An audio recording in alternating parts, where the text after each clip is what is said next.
Hey everybody, how are you today? This is your old pal Boise with another daily sobriety vlog. How are you? Today is Sunday, May 31st, last day of May.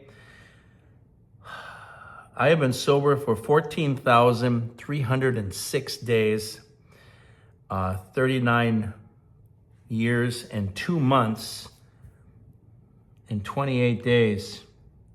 269 months. It's kind of funny. I'm writing these numbers down, and the last month, I've been saying it's been 39 days and 1 month when it's actually been 2 months, because starting tomorrow is the third month. So sometimes I can't even keep my own numbers straight as far as days are concerned or months, but the years, got that right, 39.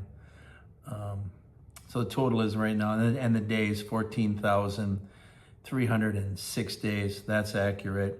But once again, it's 39 years, 2 months, and 28 days, and 469 months. So, yay. It's just kind of funny when I post that, 'cause sometimes I'll get it turned around.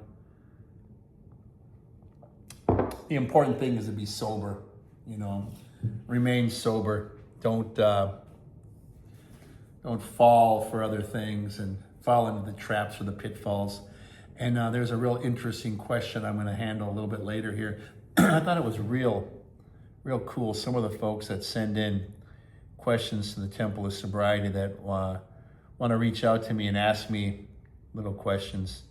I guess it's more like picking my brain to see how I stack up to maybe what they're thinking.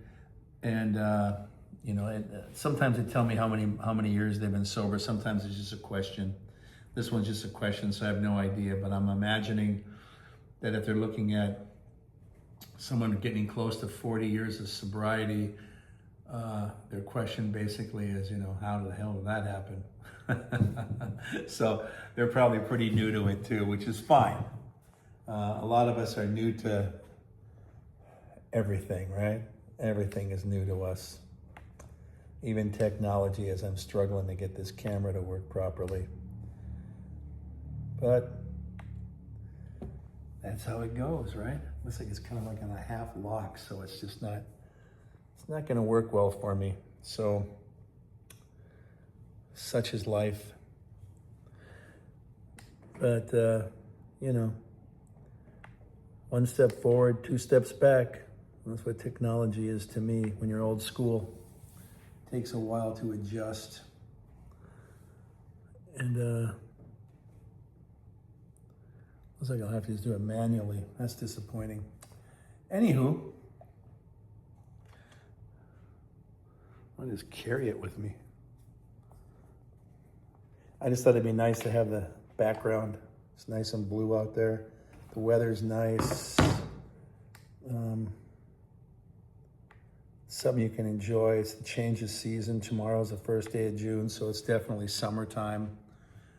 Getting hotter and hotter here in Texas. And just adjusting to a new month, new time, Question that was sent in to me. And of course, I got to get my little readers out.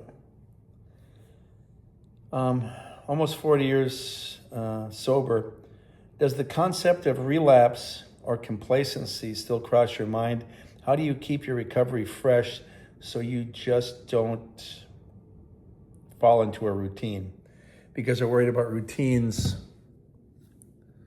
being a downfall, because it's like the same old, that kind of thing. And like I tell people, when we do the little book, my little Happiness One Day at a Time, which is an offshoot off of an Alcoholics Anonymous book, Day by Day, or a Narcotics Anonymous book, it'll have a thought for the day. It's like, oh, that's cool. Got a little theme, right? And a meditation, if you're into meditation, and something you can focus on in your inner dialogue. And then, of course, a prayer for the day if you're into praying. So it kind of covers all the bases, and there's something new every day, and it gives you a theme. And sometimes we just need that theme just to keep ourselves out of a routine. I will do my thing, and it can become a routine, but I do like routines too. But I don't look at it as being negative, like, oh man, same old thing. Like, someone, how you doing? It's a different day. Well, yeah, that's a routine then, isn't it? And I always ask him, and he says the same thing. And it gets to be kind of a boring grind. And if you do that to your sobriety, you're definitely destined to fail. And the thing that keeps it fresh is always being open and honest with every little thing. The other day, I got blindsided, which is fine, by a person from my past who let me have it for abandoning her and the family and letting them all down. And I apologized, and I took everything they said in stride. And it affected me. Because, and I could have easily been arrogant and said, hey, I've been sober for 39 years. How dare you talk to me in such a manner? No, she had every right to. Still does. And some people still have the right to still hate me. There's still, like I say, like 5% or less that still have no use for me. They're like, no, I don't care how long he's been sober. He's always been bad. So, that's their decision. I could argue that, but I'm not even going to bother. To me, that's like stopping what I'm doing, going back to a high school reunion and arguing with a guy or a girl I didn't get along with in math class. What? Just so bizarrely strange, but then those people still might just hate me to this very day. Well, what are you gonna do? You just gotta do what you can, apologize and try to make amends. And if they adhere to it and believe you, hooray. If they don't, well, what are you gonna do? You are in a situation where you're, I don't want to say at the mercy, you're at the receiving end of what someone actually thinks of you. And if they don't like you anymore, well, they just don't like you. And you can try to do whatever you can to try to make them understand where you come from, and that you do have absolute remorse for what had taken place. So,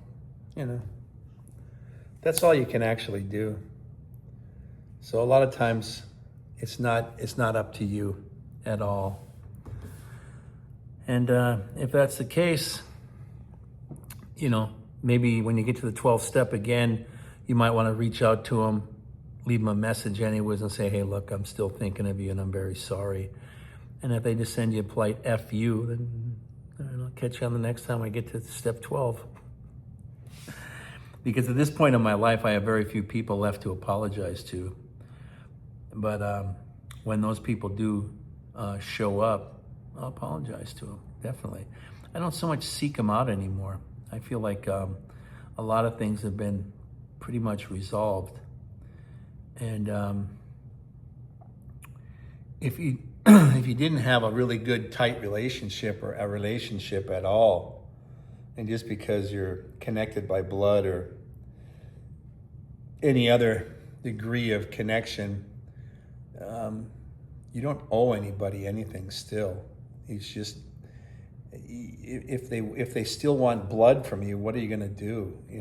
I mean, there's this one particular situation where they want me every month to contact them to see if they really want to talk to me. I'm like, that's a bit of a gauntlet, isn't it? Kind of a hazing. Just get a hold of me if you want to start resolving something. That's not how resolutions are done in my world. Maybe yours, but not in mine. And it's a sad thing. But when we have sobriety, we do have sad things. We have good things. It's life. It's just the way it is. And when you've been sober for 39 years, going on 40, as the question is, it's like, I just try to stay open and honest with everybody as much as I possibly can. That way, if something from the past comes dredged up, it's not hair on fire situation anymore. It really isn't. If someone's hair is on fire, metaphorically speaking, then I'll certainly take care of it and talk to them about it, because obviously it's something that they really want to address. So there's nothing wrong with addressing it. Nothing wrong with being part of it. That's a good thing. I mean, all of us in this world are connected to each other like dominoes. One will hit the other, and things will happen, and things will turn up, and things will disappoint, and things will excite. And it's just, you react as you normally would, whether you're sober, and you feel more than if you were using. And sometimes people in the past, even after 39 years of sobriety, there are going to be some people that still think you're a piece of crap. They're not going to support you one way or the other. All you can do is apologize again and again and again, and after a while, you kind of stop coming around to those folks anyways. You don't really see them unless they pop up on you. Like now with the internet, there's Instagram, they can pop up, or Facebook or whatever, and they can just, otherwise they wouldn't even have your phone number. They have to send you a letter if they even knew where you live. So the internet keeps us connected. Cheers that way. And it keeps us connected to our past, even though you're not connected with it anymore. They connect with you, and then you're like, oh God, that's right. Okay, there's something we have to go over. All right, well, let's do that. Let's just do that. You don't want to run away from it. That doesn't do you any good. Nah. You want to face it. You face everything. And when you've been sober for a few years, you start facing a lot of things, and you're surprised with how much you're able to face. And you're impressed with the fact that you stayed focused enough to actually meet the challenge. And once you've done that, you are,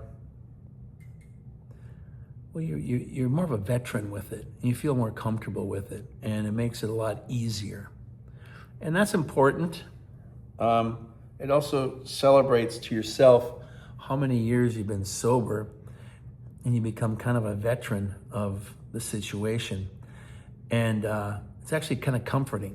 So it's a good thing. It really is good. And the whole thing is based on you moving forward and you trying to improve your life through sobriety, through relationships with other people. It's important. It's something you want to strive for. You don't get it all the time. You really don't. And there are some days you're just not going to reach somebody. You're not going to be able to do the things that you thought you could do. And that's just the way it is. And, disappointment and heartbreak, it's all around us. We've had enough.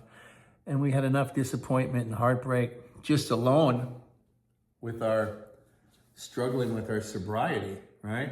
So, I mean, it's something that we're all familiar with. And, I think I'm going to sit down. Hello. Camera's not working right. Not following, not doing what it needs to do. It's the way it is. It's charged up. I don't know what the issue is, but so be it. Yeah, it's not going to follow. That's all right. Disappointment. Cameras can be disappointing too. Life can be disappointing. A lot of things can be disappointing. That's just the way it is, And relationships can be painful and be destructive in your life. And, oh no, now it's going to follow me. It's got a mind of its own. Technology can be devastating to you. A lot of things can hurt you. even like in this situation with the camera, it's like it's annoying and disappointing, but gonna make it through. No big deal. Isn't the end of the world. Now, when I was using, yeah, every little thing was the end of the world. Every little thing was in my way, and that's the reason why I couldn't be successful, is because of this particular situation or this particular person, when actually it was just my drug use.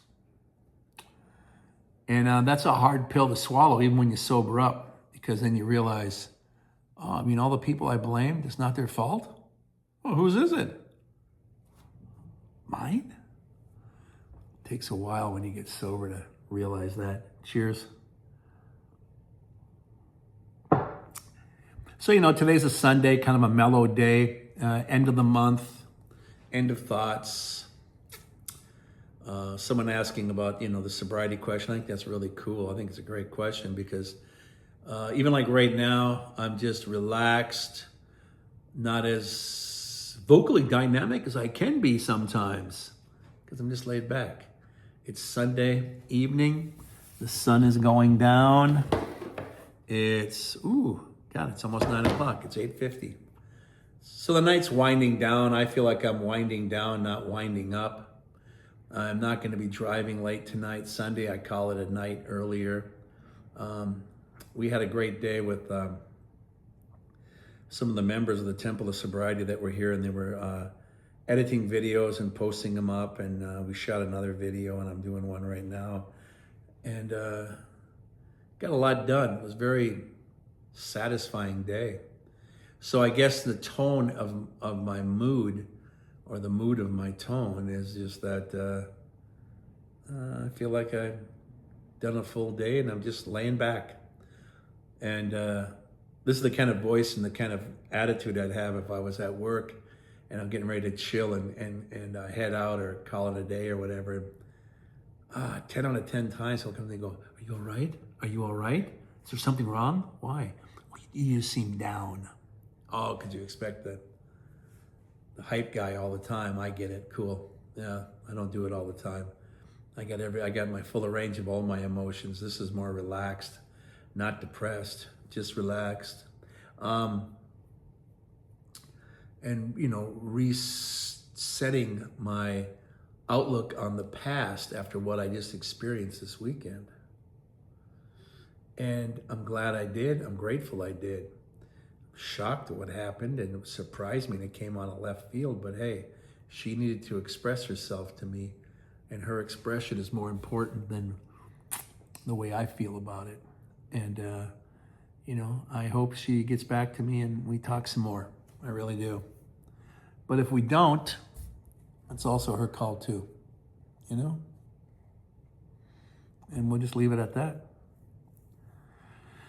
As far as that mysterious question is, I'm sure if she sees the video later, she'll realize I'm talking about her, but I'm not going to out her, But when I have friends that are struggling severely with drugs or alcohol and they're destroying their family and they have reached out to me, then sometimes I will say something to them, or even publicly, because but I don't do that anymore so much as like work with people like, "Hey man, you've been sober for 39 years. I need your help. I've been your buddy for years." Like, I can give you direction and suggestions what you need to do, and then where you need to go for treatment or what kind of treatment you need. But I'm not your sponsor. I'm not your counselor. No, because you will use that you personally know me, so you can use it as a lazy angle to try to get your way and manipulate your way when you really should be working on yourself. And I've done it before, and it's hurt and it's disappointed me greatly, and I just don't want to do that again.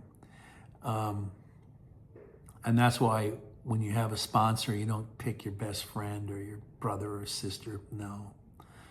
You pick someone who's in the program that's been through the same stuff you have been, because a lot of times your family may have experienced your bad behavior and all the crap you did, but they don't know particularly why you did it.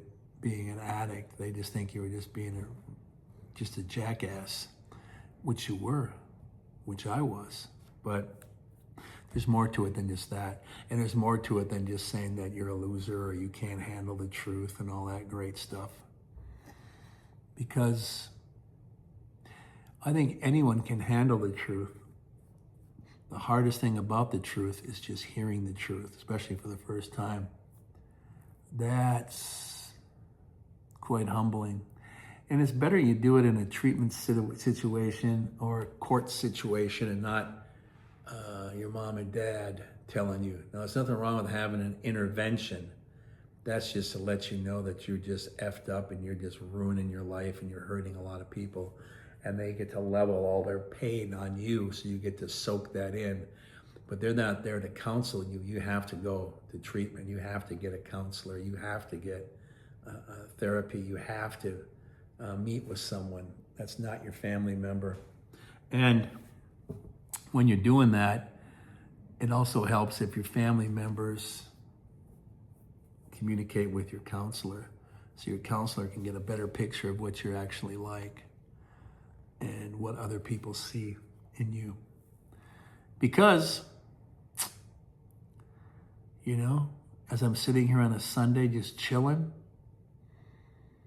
it's quite traumatic what an addict can do to a family, and a drunk and an addict can do to their own personal family, their inner circle, much less, you know, your wife, your husband, your kids, but then your brother, your sister, your aunts, your uncles, your larger family. Because chances are you've been at wedding receptions and totally destroyed that opportunity too for any type of pleasure. You ruined it by your behavior, your drug use, your alcohol, fighting, swearing, having a fit with people, being thrown out, being pulled out by the cops or whatever, you know, thrown out of the town hall, for God's sakes. I remember a lot of wedding receptions where I saw uncles doing that, and I'm like, wow, that's just ridiculous. And then 10 years later, I'm doing it. But I didn't see it as the same thing. I saw it as I had a justification for it. It took treatment to realize, no, I didn't. So that's when you gotta, you know, when you're in treatment, people are the mirror that you look at, and they're the ones telling you what you are. They're reflecting yourself back at you. You have to be able to stop, look, and listen, as Elvis would say in one of his songs. And I believe the song was called Rubberneckin'. Stop, look, and listen, baby. That's my philosophy. But yeah, I know, I always have something with music. Makes me smile, makes me laugh, makes me dance, either physically or in my heart, or even my eyes. And it's one of those things where if you can tie music, if it's a passion or art or painting or even reading and public speaking or acting or what have you, playing sports, baseball, basketball, football, soccer. When you're sober, you can really elevate your game, literally, if you're playing sports. And, you know, you'll realize that what you're doing is going to give you a boost, the boost that you need. That's basically all you can ask for, you know. And that's basically all I'm asking for, because it's a mellow Sunday night. We're going to go over the stats one more time. Let's see if I can get them right, shall we? So today's daily sobriety vlog, Sunday, May 31st, the last day of May. Oh man, isn't that something? The year's just going by. And Jimmy Kimmel will probably have something where every single person on television tonight is going, wow, it's the end of May. Can you believe it already? Or tomorrow when it's, oh my God, it's June 1st. Where's the year going by? Can you believe it already? I can't believe it. It'll be all over the country. People like right now, I can't believe it. It's May 31st. Where'd the time go? And here's where time stacks up for me. 14,306 days. 39 years, 2 months, and 28 days.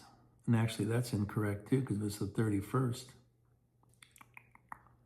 It's the 31st day. Time to update the files. But that's just kind of, I'm just trying to be having fun with the stats. And Months sober, 469. That's my last Beavis and Butthead joke. He said 69, because tomorrow's going to be 470, as far as months are concerned. So yeah, it's pretty amazing when I look back at the journey and being sober all these years, being honest and open with people is what's really helping me stay sober. Some days I'm up, I'm wild, I'm having fun, I'm engaging. Some days I'm just quiet, I'm still engaging. And it's more of a quiet Sunday night. So if you're expecting a wild video, sorry, you're not gonna get one, because I have a full range of emotions, and today I'm feeling very subdued, very relaxed, very satisfied, quite content with my journey so far. That's a great feeling, without sounding like I'm bragging. And I'm grateful that you are with me. I'm grateful that you spend time with us. Your time is very valuable, and I do sincerely appreciate that. You help us with our outreach programs so that we can help others like you, like me, other addicts and other alcoholics who have destroyed their lives, destroyed their family, destroyed their children, destroyed everyone. And we try to build it back up brick by brick. Sometimes we're successful and sometimes we fail. The best we can do is just try. Try to do your best. They don't owe you anything. We just have to try to do our best to apologize and make their lives better. That's all we can do. So to all my friends that I wronged, once again, I'm sorry. Send me a message if you want to directly talk to me. I'll be glad to. But like I say, I've been doing this for so long, and on the 12th step is when you apologize to people and you go back to the first step and you start all over again. I've been doing that for a long time, over 39 years, right? So I'm used to the dance routine for sure. But everyone, thank you for joining us. Patreon folks, thank you. Venmo, Cash App, Buy Me a Coffee, ding, ding, ding, ding, ding, ding, chime. Thank you for allowing us to reach out and help people. And there he is right there, Ringo, crossing Abbey Road. In the words of Ringo, peace and love, everybody, peace and love. And I appreciate the fact that you spend time with me on a Sunday. 9:01, the evening just slipping away. But it's great. It's great. On Sunday, you go to bed early. I do anyways. I reset and I start a whole new day tomorrow. A whole new week. Now it's a whole new month. Oh my God, how exciting. And just another day of being sober, but I don't want it to sound boring. There'll be more excitement and more things and more themes, and I'll probably grab my Happiness One Day at a Time book and see how we kick off the month.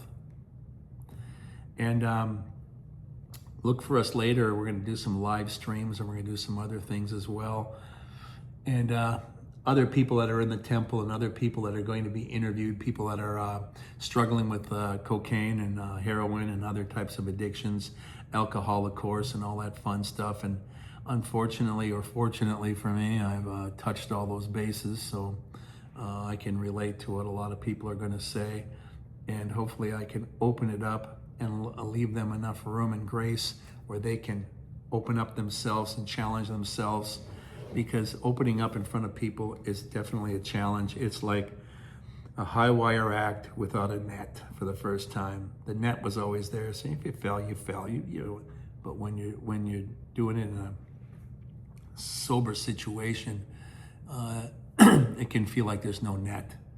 And when you take a real big risk, that net is absolutely gone. It's not nowhere to be found underneath you. And that's the important thing, is because you, you're challenging yourself, aren't you? And that's what's important. So with that being said, thank you so much. Like Ringo says, peace and love. I love the fact that you're with me. I will see you again on the next daily sobriety vlog. Thank you from the bottom of my heart to the top of my soul. I see you all out there. Thank you.